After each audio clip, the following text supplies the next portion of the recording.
नमस्कार श्रोते हो, श्री स्वामी समर्थ. संजीवनी स्वामी कृपेची भाग 1 यामध्ये आपले स्वागत आहे. या पुस्तकामध्ये आपल्याला स्वामी कृपेची अनुभूती जाणून घ्यायला मिळेल.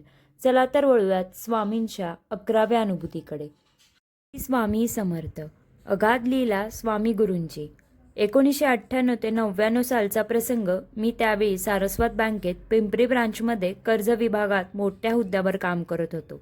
अत्यंत खबरदारीने व जबाबदारीने काम करण्याची जाणीव मी सतत मनाशी बाळगून होतो. एके दिवशी एक सिंधी सभासद कर्ज संदर्भात चौकशी करीत होता. प्रत्येक कर्जासाठी वेगवेगळ्या फॉर्मच्या प्रती होत्या. उदाहरणार्थ शेती करता, घराकरता, मशीन करता वगैरे. त्या माणसाची मी सर्व चौकशी केली व माझ्या हाताखाली व्यक्तीस त्यास योग्य तो फॉर्मची सेट देण्यास सांगितले. त्याने तसे केले.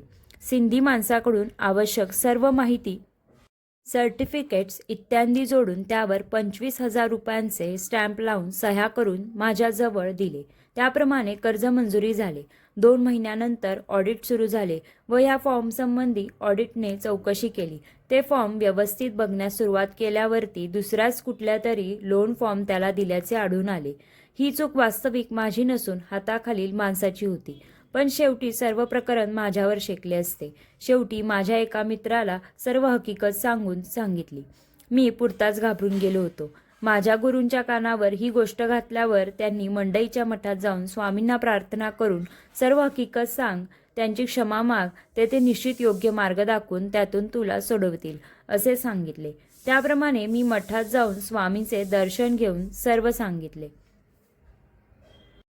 दुसरे दिवशी आम्ही दोघे लवकरच ऑफिसला आलो.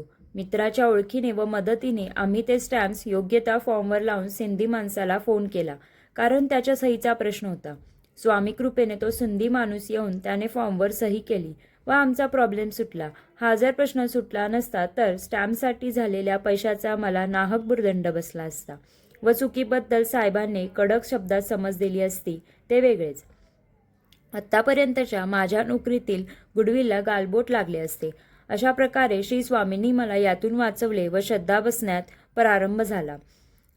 एके दिवशी ऑफिसला जरा लवकरच गेलो. कामाचा ताण होताच घाईने ऑफिसमध्ये येऊन कामाला सुरुवात करण्याकरता कम्प्युटर उघडला. तो काय, आत्तापर्यंतचे मेहनत घेऊन केलेले सर्व काम वाया केल्याचे जाणवले, कारण त्याची हार्ड डिस्क उडाली होती. काय करावे सुचत नव्हते. साहेबाला विनंती करून तुला बघ काही जमतंय का ते असे म्हणून आम्ही दोघांनी खटपट केली, पण व्यर्थ. शेवटी मेकॅनिकला बोलवून कम्प्युटर दुरुस्त करण्याचे ठरवले. तो मेकॅनिक येऊन सर्व पाहून गेला व उद्या सकाळी लवकर येऊन नवीन हार्ड डिस्क बसवून देतो असे सांगितले. त्या रात्री मी बेचैन होतो. पोथी वाचन, नामस्मरण सुरूच होते. दुसरे दिवशी सकाळी लवकर गेलो. स्वामी हो, तुम्ही स्वतः कम्प्युटर सुरू करा म्हणजे तो सुरू होईल अशी मनापूर्वक प्रार्थना केली. कम्प्युटर सुरू केला तर काय आश्चर्य, हार्डिस्कला काही झाले नव्हते व सर्व डाटा काम जसेच्या तसेच होते. मी तर खुशच झालो. साहेबाला बोलावून घेतले. दुरुस्त करणारा मेकॅनिकही तेवढ्यात आलाच. त्या दोघांनी तर तोंडात बोटच घातली. हे कसे झाले म्हणून आश्चर्य व्यक्त केले, पण मला माहिती होते की हे केवळ स्वामी कृपेनेच घडू शकते. श्री स्वामी समर्थ. श्रोते हो, आजच्या अनुभूतीनुसार स्वामी हे त्रिकाळज्ञानी आहेत आणि स्वामींच्या अगाध लीलेपुढे सर्व काही व्यर्थ आहे.